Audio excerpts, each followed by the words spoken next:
Welcome back everyone to Governance This Week. We have Fabrizio Tassinari as our guest. He's Executive Director at the EUIF School of Transnational Governance.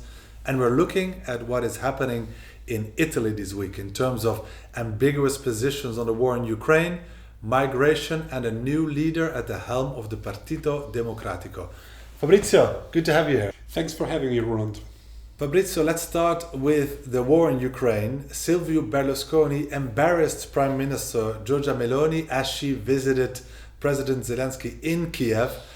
What does this mean for how Italy is seen at the international stage? I would say, Roland, there are some things that have not changed and there are some things that probably have or will change. The fundamentals likely have not changed. I mean, Italy remains steadfast supporter of Ukraine, and in fact Meloni's visit coincided or followed the approval of a new package of military support for Ukraine. So the signaling there is quite clear and continuous. What has changed, and could not perhaps be otherwise, is that clearly much of the leadership and reputation that Italy played in the first year of this war was tied to the personality of Mario Draghi. That is not something you should necessarily measure yourself up against, because it is a rather unique set of circumstances, also in relation to the support that his government had. But clearly the majority supporting the present government has undercurrents of skepticism, to put it mildly, in relation to the Ukraine war. So of course it will be up to the Prime Minister and the government as a whole to really reassure international partners, because those kind of undercurrents are there to stay. Yeah, and there's also a lot of fake news and improbable takes circulating about the war in Ukraine, including a retired Italian general claiming that the Nordics are pushing for war to accelerate the ecological transition away from Russian gas. So what impact does this all have on public opinion in Italy? Yeah, I mean, there has always been a lot of dissatisfaction in the public debate in Italy, as in the rest of Western Europe and in the West, that then eventually fueled anti-vax sentiments, anti-immigration sentiments as well. And now it is the turn of an anti-war or even anti-Ukraine sentiments. I think, this is really part of a bigger picture that has got to do with people feeling their possibilities shrinking and even the world as such shrinking. So I think it is inevitable that those are going to be part of the debate. It remains a fact that Italy has the highest levels in Western Europe of skepticism in relation to the Ukraine war and to supporting Ukraine.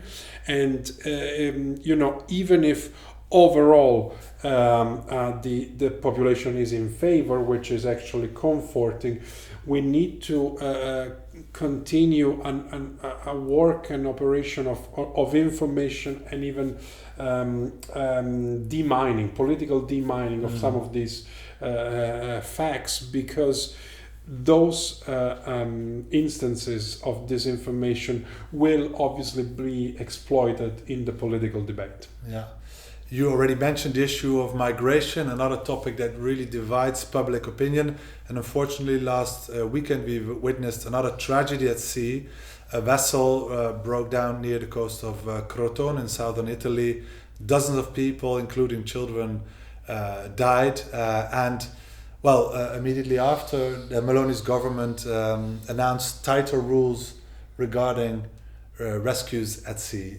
What do you make of that, Fabrizio? I mean, there is the painful and really tragic development at a human and humanitarian level before any consideration on policy and politics. It is no surprise that a right-wing government with a very hardline stance on immigration would make this a signature issue, especially at a time when the government is trying to somehow find a working relation with European partners and the EU on all sorts of other matters. They had to retain sort of their soul, and their soul is in these particular issues.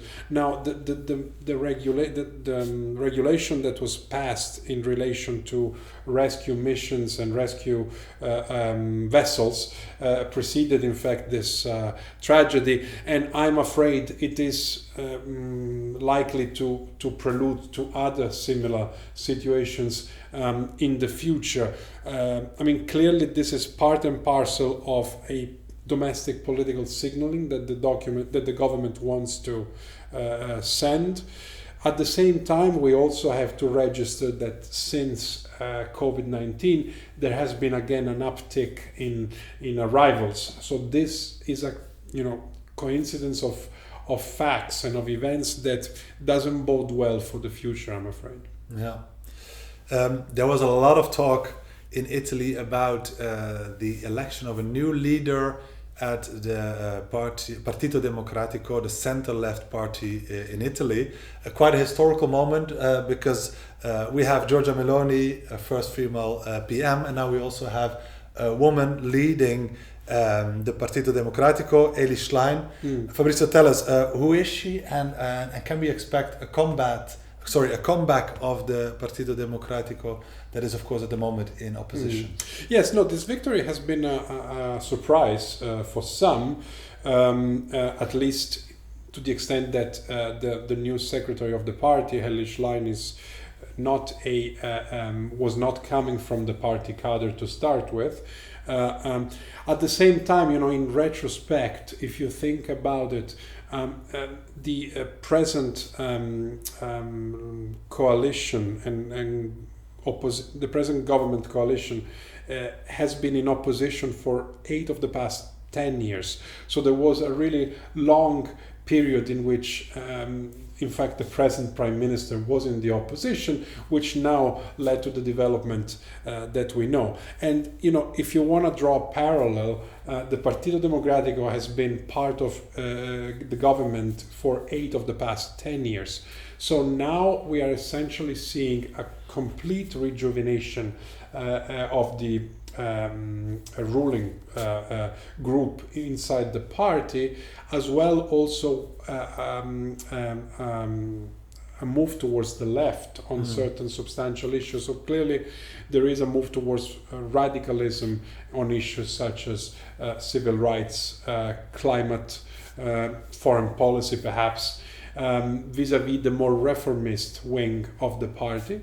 This is going to probably lead to a realignment within the center-left in Italy.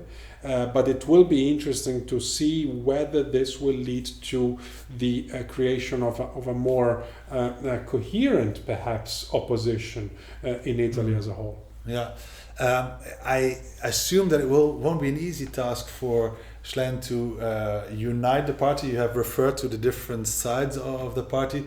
What do you expect going forward? It is. It's been a very long and troubled history with the Partito Democratico that has, if memory serves, replaced some 8 leaders since it was founded 14 years ago. So clearly this has been a rather painful growth and development. And you could either imagine that this will once and for all clarify where the party stands, or lead to something that has happened, unfortunately for them, earlier, to splits within the party, and then the emergence of new forces in parliament. So it's one of those two, perhaps. Well, what we'll do, Fabrizio, we'll keep an eye on what's happening in Italy. The viewers know this. We are based in Florence here at the EU's School of Transnational Governance. We'll keep an eye, of course, and we'd be happy to have you back and see what is moving and what's happening in Italy. Thanks a lot for joining us, Fabrizio. A pleasure. Thank you. Bye-bye.